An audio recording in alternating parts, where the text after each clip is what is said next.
students, welcome to Pioneer Convent School. Today we are going to start our second chapter, that is the era of one party dominance. In previous chapter we have studied about the major challenges of nation building, and one of the major challenge was to establish democracy in country like India.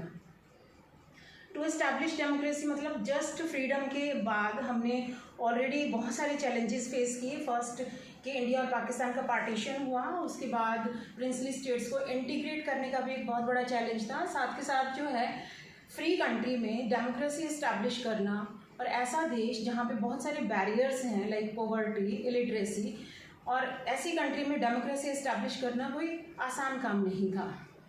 Democracy है क्या? What is democracy? Democracy is a form of government in which people have the right to choose their leaders, and elected government rule over the country on the behalf of people. In short term, we can say that democracy is for the government, by the government and of the government. यानी democracy लोगों के लिए काम करने वाली एक सरकार है जो लोगों के द्वारा चुनी जाती है. On 26 January 1950, when our constitution came into effect, then it was clearly stated in that constitution that country shall be run by a democratic elected government. And election commission was set up in January 1950, and it was expected to held first general election in 1950. And Sukumar Sen was our first chief election commissioner. ऐसा माना गया था कि 1950 में ही first general election करा लिए जाएंगे, but ये इतना जो एक्सपेक्ट किया गया था इतना इजी नहीं था बहुत जल्दी इलेक्शंस कराना. क्योंकि देखो, इलेक्शंस कराने के लिए सबसे पहले हमें क्या होता है कि पूरी कंट्री को कॉन्स्टिट्यूंसीज में डिवाइड करना पड़ता है. कॉन्स्टिट्यूंसीज मीन्स निर्वाचन क्षेत्र. जैसे कि एग्जाम्पल लेते हैं हम हरियाणा का, कि हरियाणा में एमएलए के लिए 90 सीट्स हैं और एमपी के लिए 10 सीट्स हैं. यानी 90 कॉन्स्टिट्यूंसीज जो हैं स्टेट लेजिस्लेटिव असेंबली के लिए बनाई गई हैं हरियाणा में, और 10 कॉन्स्टिट्यूंसीज जो हैं वो एमपी के इलेक्शन के लिए बनाई गई हैं. तो यहाँ पूरी कंट्री को कॉन्स्टिट्यूंसीज में उनके एरिया वाइज, उनके पॉपुलेशन वाइज डिवाइड करना था. तो ये एक बहुत बड़ा टास्क था और टाइम कंज्यूमिंग था. इतना जल्दी ये काम होने वाला नहीं था. तो हमारे जो इलेक्शन कमीशन, क्योंकि इंडिया में हमें पता है कि जो इलेक्शन कमीशन है उसके अंडर में ही ये सारा काम होता है.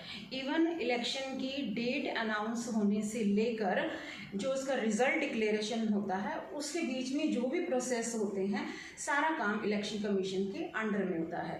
और हमारी कंट्री में इलेक्शन कमीशन इंडिपेंडेंट है. इट मीन्स टू से कि इंडियन गवर्नमेंट भी इलेक्शन कमीशन के काम में इंटरफेयर नहीं कर सकती. तो पूरी कंट्री को कॉन्स्टिट्यूंसीज में डिवाइड करना था.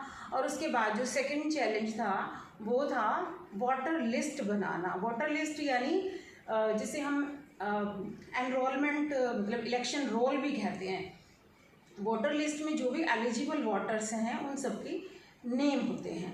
और हमारी कंट्री में जो एलिजिबल वोटर्स थे वो थे 17 करोड़, और उनमें से 40 लाख विमेन थी. अब जो वोटर लिस्ट बनाई गई तो उनमें विमेन का जो एंट्री की गई उस लिस्ट में वो डॉटर ऑफ या फिर वाइफ ऑफ के नेम से की गई. यानी अगर वो अनमैरिड है तो डॉटर ऑफ, मैरिड है तो वाइफ ऑफ. उनका अपना कोई नेम या सरनेम उसमें नहीं था. तो इलेक्शन कमीशन के पास जब ये लिस्ट पहुंची तो उन्होंने इस लिस्ट को रिजेक्ट कर दिया और दोबारा से इस लिस्ट को मेंटेन करने के लिए कहा.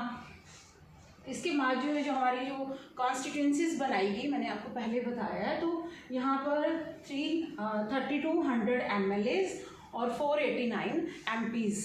यानी एमएलए के लिए जो कॉन्स्टिट्यूंसीज थी जिसको हम सिंपल लैंग्वेज में सीट्स भी कहते हैं, एमएलएज की सीट्स 3200 थी और एमपी की सीट्स 489 थी.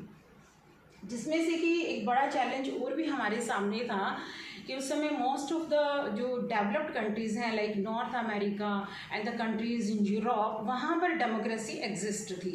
लेकिन वहाँ पे क्या था कि ऑलमोस्ट सारे पॉपुलेशन जो है वहाँ लिटरेट थी. बट इंडिया में ओनली 15% वोटर्स ही लिटरेट थे, सिर्फ 15% ही पढ़े लिखे लोग थे. तो अब इतने सारे लोगों को जो है बाकी जो अनपढ़ हैं, इलिटरेट हैं, उनको ट्रेन करना, उनको बताना कि हम कंट्री में डेमोक्रेसी ला रहे हैं, यहाँ इलेक्शंस होंगे और इलेक्शन का क्या पर्पस है और कैसे हम अपना वोट कास्ट करेंगे, ये सारा कुछ उनको बताना एक बहुत बड़ा काम था, कह सकते हैं कि एक डिफ़िकल्ट टास्क था। तो हमारे ईसी ने यहाँ पर ओवर 3 लाख ऑफिसर्स को और पोलिंग स्टाफ को ट्रेंड किया, उनको ट्रेनिंग दी कि कैसे आपने जो है पोलिंग बूथ पे अपनी जो है ड्यूटी देनी है और कैसे जो है लोग आपके पास आएंगे वोट कास्ट करने, तो उनको किस तरह से ये सारी सिचुएशन को हैंडल करना है। तो हमारे जो इलेक्शंस हुए थे, फर्स्ट जनरल इलेक्शन जो एक्सपेक्ट किए गए थे कि 1950 में हो जाएंगे, तो 2 टाइम जो है ये पोस्टपोन किया गया और फाइनली अक्टूबर 1951 से लेके और फरवरी 1952 में जो है फर्स्ट जनरल इलेक्शन हुए। बट कहने में ये आता है कि फर्स्ट जनरल इलेक्शन जो है वो 1952 में ही हुए थे। क्यों? क्योंकि जनवरी 1952 में ही ज़्यादा एरियाज़ में वोटिंग हुई थी। तो हमारे जो फर्स्ट जनरल इलेक्शन है वो इंडियाज़ के जो है कह सकते हैं कि India's first general election of 1952 became a landmark in the history of democracy all over the world. यानी इतना सक्सेसफुली ऑर्गेनाइज कराना, बहुत पीसफुली इलेक्शंस कराना, और वो भी इतनी लार्ज कंट्री में जहाँ पे बहुत सारे इलिटरेट पीपल हैं, जहाँ पॉवर्टी है, जहाँ फर्स्ट टाइम इलेक्शन हो रहे हैं, ऐसी कंट्री में इलेक्शन कराना और इतने फ्री एंड फेयर मैनर से कराना, ये एक बहुत बड़ा चैलेंज था हमारी कंट्री में।